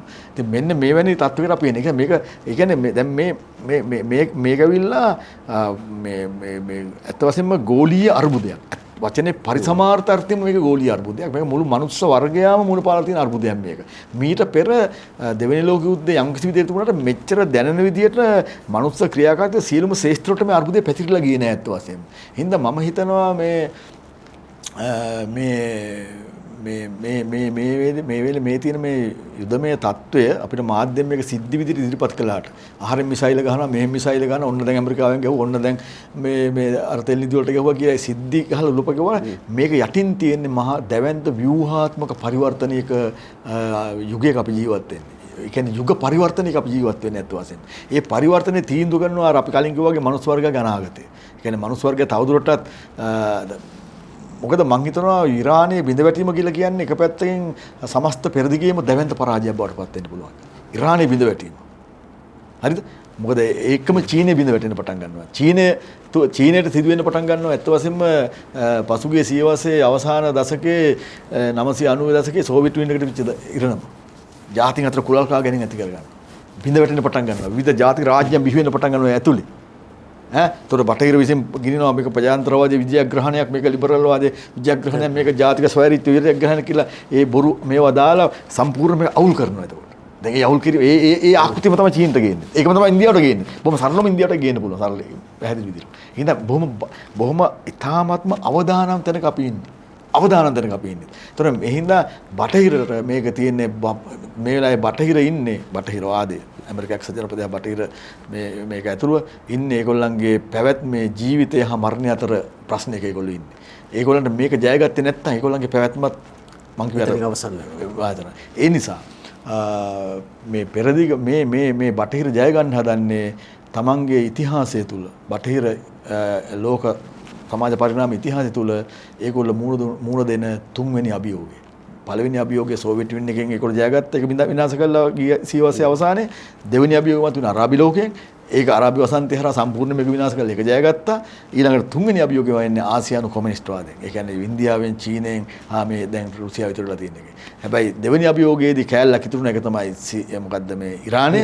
දැන් ඔන්න ඒක ක්‍රමය යනවා. හින්දා මේ ඔක්කොම පෙළ ගැසීම එකම දාමයක එක ජවනිකා මේ තියෙන්නේ මේ. ඒ ජවනිකා එන්න තීව්‍ර වෙනවා ඇත්ත වශයෙන්ම. ඒතකොට එතන ට්‍රම්ප් එනවද, එතන වෙන කවුරු හරි කෙනෙක් එනවද කියන එක එච්චර අදාළ වෙන්නේ නැහැ ඇත්ත වශයෙන්. හින්දා මෙතෙන්දී ඉතාමත්ම බරපතල ප්‍රශ්නයක්. මේක මම හිතන්නේ මේ ව්‍යුහාත්මක මේ පරිණාමීය මම මේක හඳුන්වන්නේ ඇත්ත වශයෙන්ම පරිණාමීය ප්‍රශ්නයක් මේක. ඒ කියන්නේ මානව මේ දැන් අපි මේ යුද්ධය කියලා කියන දැන් අපි මේ යුද්ධය ගිහම අපි මේ පුෂ්පකුමාර අපි හිතනවා මේක දැන් ඉස්සර යුද්ධය ඇති උනේ රටවල් අල්ලා ගන්න. වෙළඳ පොළවල් අල්ලා ගන්න. භූමිය අල්ලා ගන්න. අමුද්‍රව්‍ය තියෙන තැන් අල්ලා ගන්න. වෙළඳ පොළවල්. ඔහොම අල්ලාගත්ත යුද්ධ. මේ යුද්ධ එහෙම යුද්ධයක් නෙමෙයි. මේ යුද්ධය මානව සමාජ පරිණාමයේ මත තමන්ගේ ආධිපත්‍යය තහවුරු කර ගැනීම සඳහා සිදු කරන යුද්ධයක්. මේක විල රටක් අල්ලගන්න කරන යුද්ධ නෙවෙයි. පිටින් පේන්නේ අපිට එහෙම තමයි. අර තෙල් ටික ගන්න. මේ ගන්න. මේ තියෙන මේක ගන්න. නමුත් මේක අවසාන ඒක තමයි අර මං කියපු අර ප්‍රධාන ප්‍රවණතා දෙක මානව සමාජ පරිණාමයේ තියෙන අර පෙරදිග කොමියුනිස්ට්වාදී හා සමාජවාදී ප්‍රවණතාවයත් මේ උතුරු අත්ලාන්තික එහෙම නැත්නම් බටහිරවාදී මේ ලිබරල් ධනේශ්වර මේ ප්‍රවණතාවයත් ඒ දෙකෙන් දැන් ලිබරල් වාදී හා මේ බටහිර ධනේශ්වර ලිබරල් වාදී බටහිරවාදී ප්‍රවණතාවය උත්සාහ කරනවා මුළු මනුස්ස වර්ගයාගේම අනාගත සමාජ පරිණාමය ඒගොල්ලන්ගේ අතර ගන්න. ඒ ආධිපත්‍යය ඒක මත අරගෙන ඒගොල්ලන්ට ඕන විදිහට මනුස්ස වර්ගයාගේ අනාගතය හසුරවන්න ෆෝකස් කරන්න ඕන දිශානති වලට. මේක දැන් මේක තමයි පැහැදිලි සිදුවීම් පවතින්නේ. දැන් මේක දකින්නේ නැහැ හුඟ දෙනෙක්. මේක දකින්නේ නැහැ හුඟ දෙනෙක්. මතු පිට විතරයි දකින්නේ. මතු පිට විතරයි දකින්නේ නිකන් මේක මේ දැන් දකින්නේ දැන් අපේ රටේ උනත් බැලුවොත් Facebook වල අපෝ ෂෝක් මුස්ලිම් වාදිකාරන්ට වදිනවනේ හොඳට පාර වදිනවනේ මෙන්න මේක. දැන් මිනිස්සු සතුටු වෙනවා දැන් මේ මුස්ලිම් කාරයෝ මේ ක්‍රිස්තියානි කාරයෝ එහෙම නැත්නම් කවුරු හරි මේ බටහිරයි බෞද්ධයෝයි හින්දු කාරයෝ මේ යුද්ධය කියන්නේ කියලා නේ. එහෙමනේ අපි කරුණා අපි ළඟ ඉන්න අනෙකට මේක උන්නනේ කරගන්නවා. මේක අපි විසින්ම විනාශ කර ගැනීම මේක උපාය මාර්ගයක්. මේක බටහිර තා සූක්ෂම වර්ධනය කර මූලධර්ම. මේක තමයි මීට අවුරුදු 70කට 40කට කලින් සෝවියට් යුනියන් එක පාවිච්චි කරපු මූලධර්ම. මේක තමයි අනිත් රට කලාපවල අස්තර ගන්න කරපු මූලධර්ම. ඒකින්ද මේක අපි බොහොම සියුම්ව අපි තේරුම් ගන්න අවශ්‍යයි. මේක සියුම්ව තේරුම් ගන්න. මොකද තේරුම් ගන්න අවශ්‍ය? මේ වෙලාවේ මනුස්ස වර්ගයාගේ පැවැත්මේ එහෙම නැත්නම් මනුස්ස වර්ගයාගේ සමාජ පරිණාමයට එරෙහිව ඉන්න ප්‍රධාන හතුර කවුද කියන එක. ප්‍රධාන හතුර කවුද? ඒ ප්‍රධාන හතුර මුසල්මානුවද? එහෙම නැත්නම් හින්දුවද? එහෙම නැත්නම් බෞද්ධයද? එහෙම නැත්නම් ක්‍රිස්තියානියද? ඔය කවුරුත් නෙමෙයි. ඔය ප්‍රධාන හතුරා ඔය උතුරු අත්ලාන්තික සංවර්ධන උපාය මාර්ගය නියෝජනය කරන ඇන්ග්ලිකන් අර බටහිරවාදී ධනේශ්වර සංවර්ධන මොඩලය. ඒගොල්ලෝ තමයි අද නවීන තාක්ෂණය අරගෙන ඒකට ගැලපෙන විදිහට මුළු මනුස්ස සමාජයේම නැවත ප්‍රතිව්‍යුහගත කරලා ආකෘතිගත කරලා මුළු ලෝකෙටම අලුත් ආකෘතියක් ඉදිරිපත් කරන්න හදන්න බෑ. ඒක නිසා අපේ වගේ ජාතීන්, සංස්කෘතීන්, සભ્યත්වයන්, භාෂාවන් නැත්තරම නැති වෙලා යන්න පුළුවන්. එහෙනම් මම කිව්වේ අපි ඉන්නේ මානව සමාජ පරිණාමයේ මේ 21 වෙනි සතවර්ෂයේ මේ යුගයේ තීරණාත්මක සම්දිස්ථානයක. ඒ කියන්නේ මේකෙන් පරාජය වුණොත්, ඒ කියන්නේ දැන් ඉරානය වැටෙන්න පුළුවන්. එහෙම නැත්නම් ඒක වෙනම කතාවක් කරනවා. ඉරානය ඇයි තම වෙනිසුලාට වගේ වෙච්ච දැන් නැති ඉරානට වෙච්ච නැත්නම් මොකද කියන්නේ? ඊළඟට චීනය කොහොම මේකට ප්‍රතිචාර දක්වයිද? ඊළඟ රුසියාවේ දැන් මේකට තියෙන ප්‍රතිචාරය මොකක්ද? මෙන්න මේවත් එක සැලකිල්ල අරගෙන අපි යන්න ඕනේ. ඒව හරියටම මේ බලවේග තේරුම් අරගෙන ඒවට අනුව ඒවා කටයුතු සම්පාදනය කරගත්තේ නැත්නම් තමන්ගේ උපාය මාර්ග සකස් කර නැත්නම් කියන්නේ බොහෝ දේශපාලනික, බොහෝ ආර්ථික හා බොහෝ උපාය බොහෝ සංග්‍රාමික එහෙම නැත්නම් මම හිතන්නේ පෙරදිග මේ නැගීගෙන එන මේ 21 වෙනි හතවර්ෂයේ අවසානයේ 21 වෙනි හතවර්ෂයේ නැගීගෙන එන යුරේසියාවේ අවසානයේ සනිටුහන් වෙන්නත් බැරි කමන්නේ. ඒකින්ද නමුත් අනාගතයේ දැන්ට තියෙන්නේ යුරේසියාව මුල් කරගෙන මේ එන වර්ධනය ඔක්කොම එන්නේ එතෙන්ට. ඒක මැඩ පැවැත්වීමට තමයි මේ මං කිව්වේ මේ අවපාතයට යන අර පහුගිය අවුරුදු 100 තුල තිබිච්ච ආර්ථික, දේශපාලන, මිලිටරි බලවේග අද මේ ට්‍රම්ප්ගේ මූණුවරින් හෙට වෙන කාගේ හරි මූණුවරකින් ඉදිරිපත් වෙනවා. ඉතාමත් පැහැදිලි කිරීමක් ලැබුණා මම හිතන්නේ අපේ ප්‍රේක්ෂකයන්ට. දැන් මේකේ පවතින ස්වරූපය නෙමෙයි මේ තියෙන්නේ. ඉතින් ගැඹුරින් යන්නේ මොකක්ද කියලා අපි උඩින් ලස්සනට මල් පිපිලා තියෙනවා යටින් ගලාගෙන යන්නේ මොකක්ද කියලා. ඒත් එක්කම දැන් ඔබ කිව්වා වගේ අර අරාබි වසන්තය හරහා ලිබියාව සිරියාව ඒ වගේ බොහොම රටවල් බිඳ වැටලා ඉතුරු වෙලා තිබ්බ ඉරානය විතරයි. ඒක අපිටත් ඒ කාලේ බලපෑමක් ලැබුණා. නමුත් අපිත් ඉතුරු වුණා. ඊට පස්සේ කාලෙකදී අපිට අරගලයක් ආවා. ඊළඟට කොවිඩ් අර්බුදයක් ආවා. ඒකත් අලුත් ඊරා එකක ආරම්භයක්.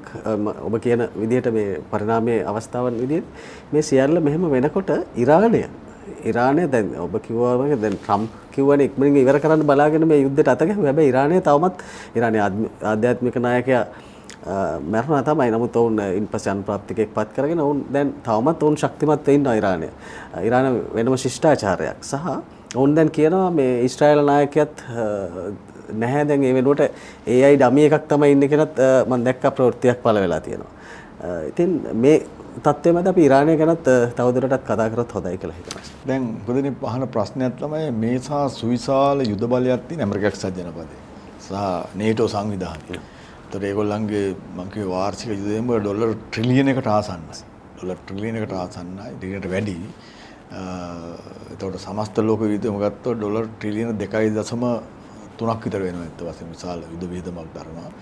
එතකොට මෙවැනි තත්වයක් තුල විශාල දැන් බලයක් තියෙන ආර්ථික බලයක් තියෙන මිලිටරි බලයක් තියෙන sannivedana බලයක් තියෙන ඒ කියන්නේ මාධ්‍ය බලයක් තියෙන ලිබරල් වාදයත් එක්ක දෘෂ්ටිවාදී බලයක් තියෙන බටහිර මේ ගෝලීය උපරි සමාජය මේ ඉරානයට එල්ල කරන අරාබි ලෝකයට ඇත්ත වශයෙන්ම කලින් දැන් ඉරානයට එල්ල කරන මේ ප්‍රහාරය ඒක ඇවිල්ලා මේ රොකට් ප්‍රහාරයක් විතරක් නෙමෙයි.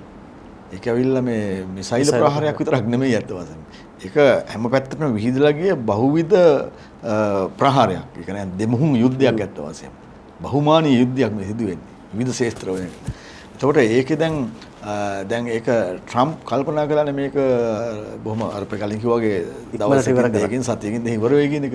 නමුත් ඒ තක්සීරු වැරදුනා. සම්පූර්ණ වැරදුනා. වැරදුන එකක් සමහරට ඇමරිකාව අධිතක්සේරු කළා ඒගොල්ලන්ගේ බලය. අනිත් එක අවතක්සේරු කළා ඉරානයේ තිබිච්ච මේ යුද බලය විතරක් නෙමෙයි. ඒක බොහෝ වැදගත් ප්‍රශ්නයක්. යුද බලය. ඒතකොට ඉරානය දැනගත්ත පහුගිය දශක කිහිපයක් තුලේ දෙවනි අභියෝගය ඇමරිකානු ලිබරල් ලෝක ආධිපත්‍යයට එල්ල වෙච්ච දෙවනි අභියෝගය එල්ලුනේ අරාබි අභියෝගයෙන්නේ. අරාබි වසන්තයේක 2010 ඉඳන්ම ඒක පටන් ගන්නකොටම ඉරානයේ තේරුම්ගත සන්නද්ධ වෙන්න ඕනයි කියන එක. ඉරානයේ සන්නද්ධ වුණ මුළු සමස්ත ජන සමාජය. භූගත රෝමේවා ඒගොල්ලෝ වර්ධනය කළ මිසයිල් පද්ධති, ඩ්‍රෝන පද්ධති, න්‍යෂ්ටික බලය 950 ගණන් වලින් ඉඳන් ඉරානයේ න්‍යෂ්ටික බලය පිළිබඳ සාමකාමී අරමුණු සඳහා යොදා ගන්න. මේ ඔක්කොම යොදාගත්තා. එතකොට මම කියන්නේ මේ අර්බුදේ තව පැතිකඩක් ගැන මේ පුෂ්ප කුමාර දැන් අපි බැලුවොත් දැන් ඇමරිකාව මොකද්ද ගෙනාපු ප්‍රධානම තුරුම්පුව එහෙම නැත්නම් ප්‍රධානම නිමිත්ත ඉරානයට ප්‍රහාර එල්ල කරන්න. මොකද්ද හේතුව? දැන් අපි කවුරු ඇහුවොත් බුද්ධිමත් මිනිස්සෙක් මේ ස්වෛරී ස්වාධීන මේ ඉරානය කියන මේ මිලියන 100කට ආසන 98ක් 99ක් 100ක් විතර ජීවත් වෙන මේ රට දීර්ඝ අවුරුදු 5000ක 6000ක ඉතිහාසයක් තියෙන සભ્યත්වයක් තියෙන මනුස්ස වර්ගයේ ඉතිහාසයේ විශාල දායකත්වයක් දුන්න මේක විනාශ කිරීමට මොකද්ද තියෙන සාධාරණ හේතුව? ඇයි මේකට පහර එල්ල කළේ? ඇයි මේ ස්වෛරීත්වයේ මේ එල්ල කරන්නේ පහර එල්ල කරන්නේ? දැන් ඇමරිකාවකින් තර්කය මොකද්ද? එතකොට ඉරානය තමන්ගේ යුරේනියම් බලගන්වමින් න්‍යෂ්ටික ආයුධයක් නිර්මාණය කිරීමට දැන් අවිල්ලා තියෙනවා. ඔකනේ කියන තර්කය එතකොට. ඒක තමයි ප්‍රධාන තර්කය. එතකොට දැන් ඔය ගැන දිගටම ඇමරිකාව සාකච්ඡා මට්ටමින් ගියානේ. කියන්නේ ඔබාමාගේ කාලේ ඉඳන්ම සාකච්ඡා කියලා හොඳ දැක්කත් ඇවිල්ලා දැන් ට්‍රම්ප් ආවට පස්සේ ඒ සාකච්ඡා හොඳ සාර්ථක ගියා. ඒවෙන් ඉවත් වුණා සාමාන්‍ය. ඉවත් වෙලා එයා නිගමනයට ආවා ඉරානයේ මේවාවක් තියෙනවා. හින්දා ඉරානෙත් එක්ක දැන් පහුගිය මේ පහර එල්ල කරන්න ඔන්න මෙන්න කියලා තියද්දිත් බොහොම සාර්ථක සාකච්ඡා සිදු වුණේ. කවුරුත් හිතුවේ නැහැ මේ පාරක් එල්ල කරයි කියන එක. ඉරාකයට සිදුනෙත් ඕකමයි. ඉරාකයට සිදුනෙත් ඕකමයි. දැන් ඉරාකයට ওই ලොජික් එක ওই තර්කයෙන් ගෙනාවේ. සදාම් හුසේන්. ඒතර එයා චෝදනාවක් ගෙනවා මානව සංහාරක රසායනික ආයුධ තියෙනවා. අන්තිමට හොයාගත්ත දෙයක්වත් නැහැ. අන්තිමට හොයාගත්ත දෙයක්වත් නැහැ. මුළු රටම විනාශ කළා. සදාම් හුසේනුත් විනාශ වුණා. මුළු පාලනතන්ත්‍රය තුනම අන්තිම මොකද හොයාගත්ත දෙයක් නැහැ. දැන් බලන්න මේක වෙච්ච දේ. ලිබියාවට උනේ මොකද? ඒත් ඒකනේ උනේ. ගඩාපිට. නේ? එහෙනම් මෙතන ලෝක මාධ්‍ය, ඔය ලෝක ගෝලීය උපරි සමාජය, ඒගොල්ලන්ගේ ප්‍රචාරක යන්ත්‍රණය, ඒගොල්ලන්ගේ දෘෂ්ටිවාදය සංගවන යම් දෙයක් තියෙනවා මෙතන. ඒක තමයි අපි කලින් මතු කරන්න උත්සාහ කළේ. ඒ කියන්නේ මේ අරාබි ලෝකයේ මතුවෙච්ච බටහිර ආධිපත්‍යයට මතුවෙච්ච මේ අභියෝගය. ඒ අභියෝගය තමයි ජය ගන්න ඒගොල්ලෝ දැන් බටහිර උත්සාහ කළේ. සන්නද්ධ වුණේ මේක. ඒක තමයි අරාබි වසන්තය ආරම්භ වුණේ ඇත්ත වශයෙන්ම. ඒකත් එක්ක. එතකොට ඒක ක්‍රමානුගත දැන් මේ දිගටම ඒක තමයි යන්නේ ඇත්ත වශයෙන්ම. එතකොට එහෙම ඇවිල්ලා දැන් ඉරානයේ මං කිව්වා වගේ ඉරානයේ අන්තිමට ඉතුරු වෙච්ච මේ කෑල්ල උනානේ මෙතන මේ දෙවෙනි අභියෝගේ. එතකොට ඒකට දැන් ඊශ්‍රායලය සහ ඉරානය අතර සම්බන්ධය. ඊශ්‍රායලය ඉරානය. එතකොට ඊශ්‍රායලය කියලා කියන එක මෙතන ඒක අපි තේරුම් ගන්න ඕනේ. එතනත් අපි මේ ඊශ්‍රායලය කියන එක මේ අරාබි ලෝකයේ තුල රටක් විදිහට තේරුම් ගන්න එක එකක්. අරාබි ලෝකයේ ඇතුලේ තියෙන සම්බන්ධතාවය ඇතුලේ අපි අර කලින් කියපු එක ඇතුලේ. අනිත් එක ඊශ්‍රායලය ගෝලීය උපරි සමාජයේ මෙවලමක් විදිහට කොහොමද ක්‍රියාත්මක වෙන්නේ කියන එක තවත් එකක්. ඒතකොට ඊශ්‍රායලය නිර්මාණය කරන්නේ අත් වශයෙන්ම බටහිර ගෝලීය උපරි සමාජය විසින්. දෙවියන් ලෝකෙන් පස්සේ. ඒක ඉතින් කතාව දෙහින් දීර්ඝ කතාවක් අපිට එතනට යන්න ඕනේ නැහැ. දෙවියන් ලෝකෙන් පස්සේ මේවා කරන්නේ. ඔව් යුදෙව් සංහාරයෙන් පස්සේ. ඔව් දෙවියන් ලෝක දෙවියන් සංහාරයක සිදුනවා. ඒකිනුත් පස්සේ කියලා කියන්නේ දැන් ඔය මුලින්ම දැන් ඔය දැන් අවුරුදු දහස් ගාණක් ඔය පලස්තීනය, ඔය ඉරානය, ඔය ප්‍රදේශවල යුදෙව් ජීවත් වුණා. යුදෙව් ධනවාස තිබුණා. ජනපද තිබුණා. අරාබිවරු හිටියා. පසු කාලේ ඊට පස්සේ ක්‍රිස්තුපුර 600 වලින් පස්සේ ඉස්ලාම් මේ හිටියා. සාමකාමීව හිටියා ඒගොල්ලෝ. කිසි ප්‍රශ්නයක් තිබුණේ නැහැ. මේ විවිධ ශිෂ්ටාචාර එකින් එකට සමාන්තරව ඒගොල්ලෝ සහජීවීව ජීවත් වුණා. යුදෙව්, ක්‍රිස්තියානි, මුස්ලිම් ආදී. හරිද? හැබැයි දිගටම මොකද වුනේ විවිධ ආක්‍රමණ වුණානේ ওই ප්‍රදේශ. පළවෙනියෙන්ම මීට අවුරුදු 1000කට 1500 කලින් රෝම අධිරාජ්‍ය ආක්‍රමණය කළා ওই ප්‍රදේශ. කළා සම්පූර්ණයෙන්ම ජෙරුසලම අර තියෙන පූජනීය වස්තු ඔක්කොම සම්පූර්ණයෙන්ම විනාශ කළා දැන්. ඒගොල්ලෝ විනාශ කළා ඔක්කොම. ඊට පස්සේ ඒගොල්ලෝ කාලයක් හිටගෙන ඉඳලා ඊට පස්සේ ඔටෝමන් අධිරාජ්‍ය ආක්‍රමණය කළා. ඒතර ඔටෝමන් අධිරාජ්‍යත් මේ අතර ප්‍රශ්න වුණා. ඊට පස්සේ දෙවෙනි ලෝක යුද්ධයෙන් පළවෙනි ලෝක යුද්ධයෙන් පස්සේ ඔටෝමන් රාජ්‍යය බිඳ වැටෙනවා. අපේ අල්මුනියම් සඳහන් කළා. ඔටෝමන් රාජ්‍යය බිඳ වැටෙනවා. බිඳ වැටලා ඊට පස්සේ මේවා ඇතුළු වුණා බ්‍රිතාන්‍ය අධිරාජ්‍යය ඇතුළට. මේ ප්‍රශ්න. ඊට පස්සේ දැන් ඔය සියලුම අධිරාජ්‍යයන් බිඳ වැටීම, ගැටලු ඇතිවීම ඒවත් එක්ක යුදෙව් හා අනිත් ජන ප්‍රජාවන් ඉතාමත්ම තාඩනය පීඩනයකට ලක් වුණා. කියන්නේ ඒගොල්ලන් ජීවත් බෑනේ යුදෙව්ව ලෝකෙ පුරා යන්න පටන් ගත්තා. අර ඔබ වගේ යුරෝපෙට ගියා පාඩම්.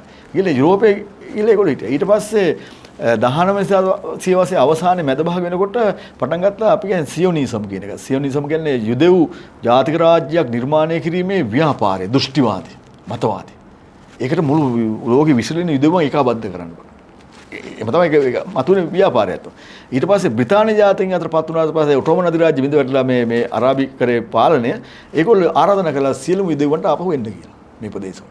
ඒතකොට දැන් යුදෙව්ව යුරෝපෙ හිටපු අවුරුදු දශක ගානක් වැඩ කළා සල්ලි හොයාගෙන හොඳට ඉගෙනගෙන මේවා කරගෙන දැන් ඔයගොල්ලෝ ඇවිල්ලා මෙහි අරාබි වරුන්ගේ ඉඩම් මිලදී ගන්න පටන් ගත්තා ඔක්කොම. අරගෙන ඒවැ ජනාවස අරගෙන ඔන්න දැන් ටික ටික මේ ප්‍රජාවන් අතර ප්‍රතිවිරෝධතාවයන් පරස්පරතාවයන් වැඩි වෙන්න පටන් ගත්තා. හරිද? එතකොට ඒ කියන්නේ අධිරාජ්‍යවාදී රටවල් විසින් මේ තමයි මේ ගැටලුව නිර්මාණය කරන මූලය මම මේ කියන්න උත්සාහ කරන්නේ. මේ කලාපය තුල. ඒකත් එක්කම පුෂ්ප කුමාර ඊට පස්සේ බ්‍රිතාන්‍ය දැනගත්ත දැන් මේ බ්‍රිතාන්‍යට ආරාධනා කළා හෝගල් දැන් විශාල යුදෙව් මෙහාට එනවා මේක පාලනය කරගන්න බෑ බ්‍රිතාන්‍ය මේක දාලා යන්න ගියා. යන්න ගියට පස්සේ දෙවෙනි ලෝක යුද්ධය ඇති වෙනවා. දෙවෙනි ලෝක යුද්ධයෙන් පස්සේ ඔබ කිව්වාගේ මහා යුදෙව් සංහාරය ඇති වෙනවා යුරෝපය තුල. ඒතකොට තවත් මේ යුදෙව් මෙහාට එන්න පටන් ගන්නවා. ඒකත් එක්කම එක්සත් ජාතීන්ගේ සංවිධානය බිහි වෙන යුදෙව් මේ දෙවෙනි ලෝක යුද්ධයෙන් පස්සේ. එක්සත් ජාතීන් සංවිධානයේ 1948 ගෙනවා යෝජනාවක් මේක විසඳන්න. බ්‍රිතාන්‍ය මේක දාලා ගියා කරන්නේ මොකද්ද ගෙන යෝජනාව ජාතීන් දෙකට රාජ්‍යයන් දෙකක්. යුදෙව්වන්ට යුදෙව් රාජ්‍යකුත් ඉස්රායලය නමින් පලස්තීන වරුන්ට පලස්තීන රාජ්‍යකුත්. මේකට අරාබි වරු විතර අනුකූලතාවයක් දැක්ුවේ නැහැ. නමුත් ඊශ්‍රායලය ඊට පහුවදාම රාජ්‍ය පිහිටව ගත්තා. පිහිටව ගත්තට පස්සේ ඊට පහුවදා යුද ප්‍රකාශ කළා ඒකට විරුද්ධව. ඒක 1947 පළවෙනි යුද්ධය වුණ අරාබි ඉස්රායල් යුද්ධය පටන් ගත්තා. ඔන්න පටන් ගත්ත මේ නූතන ජවනිකාවල එක මූලික සම්දිස්ථානය. යුද්ධ පටන් ගන්නවා. ඒක පටන් ඊට පස්සේ වැදගත් දේ ඒක නෙමෙයි. මුළු සමස්ත ඊශ්‍රායල ඉතිහාසය තුල යුද්ධ දැන් 4-5ක් සිදු වෙලා තියෙනවා. 948 67 73 ආදී වශයෙන් එහෙම දිගටම එනවා 2023 හමාස් ප්‍රකාශය. මේ හැම යුද්ධයකම අවසානයේදී වුණ එක ප්‍රතිඵලය තමයි ඊශ්‍රායලය එන්න විශාල ප්‍රසාරණ විශාල වුණා. එහෙනම් ඊශ්‍රායලය කියන්නේ ව්‍යාප්තවාදී රාජ්‍යයක් කියන සංකල්පෙත් ආවා. ලෝකේ එකම රාජ්‍ය තමයි ඊශ්‍රායලය කිසිම දේශ සීමාවක් නැති. ගොඩබිම් දේශ සීමාවක් නැහැ, සාගර දේශ සීමාවක් නැහැ. ඒක පාවෙන දේශ සීමා තියෙනවා. මේ නිසා මේක සුවිශේෂ සාධකයක් බවට පත් වුණා මැද පෙරදිග කලාපයේ අරාබි ලෝකයේ ඇතුළ ගැටුම් ජනනය කරන්න. ගැටුම් ජනනය කරන ප්‍රධාන මධ්‍යස්ථානයේ බවට මේක පත් වුණා. ඇයි? මේක නෑනේ දේශ එන්න ප්‍රසාරණය වෙනවා මේක. අර විභාවික වගේ. මේක අමුතුම බහු දේශපාලනික ප්‍රපංචයක් ඇත්ත වශයෙන්ම. මේක මෙතනින් පේන විදිහ මේක ඇවිල්ලා අර ගෝලීය උපරි සමාජයේ මෙවලමක් විදිහට ඇමරිකාවේ සජ්ජනපදය හා යුරෝපීය රටවල් මේක පාවිච්චි කරන්න පටන් ගත්තා. දැන් පාවිච්චි කරන්නේ එහෙම තමයි. කියන්නේ ඇමරිකානු බහු දේශපාලනික, බහු උපාය මාර්ගික, බහු ආර්ථික වමනාවන් ඒගොල්ලන්ගේ මේ කලාපය තුල මැද පෙරදිග කලාපය තුල මම කියන්නේ ලෝක ආර්ථික වැදගත් කලාපයක්, ලෝක වෙළඳාමට වැදගත් කලාපයක් මේ ඒවා ඉෂ්ට සිද්ධ කරගෙන සඳහා ඊශ්‍රායලය මෙවලමක් විදිහට පාවිච්චි කරනවා. මෙන්න මේ වෙලා තියෙන හැටි මේ කලාපවල. දැන් මෙන්න මේ தත්ත්වය තුල තමයි දැන් මේ ගැටුම තවත් උස්සන් වෙලා දැන් මේක අර අපි කියන විදිහට මේක ඇවිල්ලා රටවල් අතර යුද්ධයකට වඩා මේක දැන් අර සමස්ත ගෝලීය සමාජ පරිණාමීය යුද්ධයක් බවට එහෙම නැත්නම් ඉවොලුෂනරි වෝ එකක් බවට පත් වෙලා තියෙනවා. මේක අලුත් සංකල්පයක්, අලුත් විදියක්. ඒ කියන්නේ මේක අර කිව්වගේ රටවල් අල්ලා ගන්න කරන යුද්ධයක් තමයි මතු පිටින් පේන්නේ. වෙන්න පුළුවන්. නමුත් මේ වෙන්නේ සමස්ත මනුස්ස වර්ගයාගේ සමාජ, ආර්ථික, දේශපාලන අනාගත පරිණාමයේ දිශානතිය තමන්ගේ ආධිපත්‍යයට නතු කර ගැනීමේ මහ දැවැන්ත ප්‍රයත්නයක්. යුගකාරක ප්‍රයත්නයක් මේක. අපි ඉතාමත්ම හරවත් සංවාදයකට යොමු වුණා. මම හිතන්නේ අපිට කාලය මදි තවත් බොහෝ දේවල් තිබෙනවා කතා කරන්න, විශේෂයෙන්ම මාධ්‍ය සම්බන්ධයෙන්. මොකද මේ වෙලාවේ මොඩොක්ලගේ මාධ්‍ය අධිරාජ්‍යයන් සහ සමාජ මාධ්‍යයන් ඊළඟට ඔබ කියන ගෝලීය උපරි සමාජය නිර්මාණය කරගෙන ඉන්න විශේෂයෙන්ම Facebook වගේ ආයතන ඊට පස්සේ ඊලොන් මස්ක්ලා වගේ අයගේ ක්‍රියාවන් පිළිබඳවත් කතා කරන්න. කොහොමදත් මම ඊටාම කෙටියෙන් අපේ කාලය ගත වෙන නිසා ඒ ගැන යම් කිසි පැහැදිලි කිරීමක් අවසාන වශයෙන් බලාපොරොත්තු වෙනවා ඔබතුමන්ගේ. ඔව් අත වශයෙන්ම මේ අපිට වෙනම කතා කරන්න ඕනේ ප්‍රශ්නයක් අත වශයෙන්. ඒ කියන්නේ දැන් මේ සිදුවෙන ක්‍රියාවලිය බොහෝ විට දැන් වර්තමාන වෙනකොට මේ ලෝකයේ අනාගත බලතුලනය තීරණය වීමේ ප්‍රධාන බලවේග කීපයක් තියෙනවා. එකක් තමයි ඔබ හඳුන්වන ඔය ගෝලීය ලිබරල් ධනේශ්වර මේ ප්‍රවාහය. අනිත් පැත්තෙන් අර ඔබ කිව්ව එලොන් මාස්ලා ඔය සකර්බර්ග්ස්ලා එතනින් ගියාම ඔය අන්තර්ජාලය මුල් කරගෙන නව මාධ්‍ය සමාජ මාධ්‍ය පාලනය කරන මම ඒකට කියන්නේ ජාලේශ්වරය. එහෙම නැත්නම් නෙටෝක්‍රැසි කියන එක. මේ ජාලේශ්වරය. ඒතර ජාලේශ්වරය කියලා කියන්නේ දැන් පහුගිය අවුරුදු 500 තුල ලෝකේ පාලනය කළේ ධනේශ්වරය නම් මේ ජාතික රාජ්‍ය නිර්මාණය කරගෙන මේ සියලුම කටයුතු කරගෙන ඒගොල්ලෝ කළා නම් ඒ වගේම දැන් ධනේශ්වරයේ භූමිකාව ජාලේශ්වරයේ බාර අරගෙන ධනේශ්වර භූමිකාව අඩපණ වෙලා ගියා. ඒගොල්ලෝ වේදිකාවෙන් දැන් බැහැගෙන යනවා මං කිව්වේකනේ. ඒගොල්ලෝ බැහැගෙන යනවා. ඒ කියන්නේ දැන් ධනේශ්වරයේ පශ්චාත් යුගයේ ගමන් කරමින් ඉන්නේ. දැන් එනවා අලුත් පන්තියක් ජාලේශ්වරය. ඒතකොට ජාලේශ්වරය කියලා කියන්නේ පැට්‍රි ඇතුලේ හෝ කර්මාන්තය ඇතුලේ හෝ ගොවිපොළ ඇතුලේ බලය අල්ලගෙන ඉන්න පිරිසක් නෙමෙයි. කම්කරුවන්ගේ ශ්‍රමය සූරා ගන්න පිරිසකුත් නෙමෙයි. ඒගොල්ලෝ මේ ජාල මත බලය පවත්වාගෙන යන්නේ.